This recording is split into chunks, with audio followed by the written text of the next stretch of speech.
ஒரு அழகான ராஜ்யம். அங்கே அன்பான ராஜா அருளும் மென்மையான ராணி மீனாவும் வாழ்ந்தார்கள்.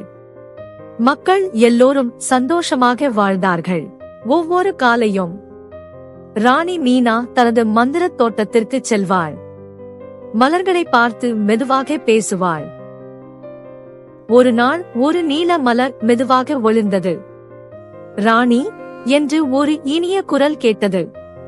ராணி ஆச்சரியமாக மலரை பார்த்தாள். திடீரென்று நாட்டில் பஞ்சம் ஏற்பட்டது. நதி வறண்டு போனது. மரங்களும் உலரத் தொடங்கின. ராஜாவும் ராணியும் கவலை அடைந்தார்கள்.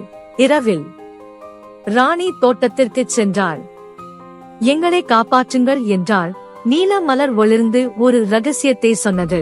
ரகசியத்தை அடைய அடுத்த நாள் காலை மலைகளை நோக்கி தைரியமாக நடந்தாள். அவள் மனதில் ஒரே எண்ணம், மக்களை காப்பாற்ற வேண்டும். பாதையில் ஒரு சிறிய பறவை காயம் அடைந்து கிடந்தது. ராணி அன்புடன் தண்ணீர் கொடுத்து காப்பாற்றினாள். நீண்ட பயணத்திற்கு பிறகு ராணி மலை உச்சியை அடைந்தாள். அங்கே ஒரு பெரிய கல் ரகசியத்தை மறைத்தது.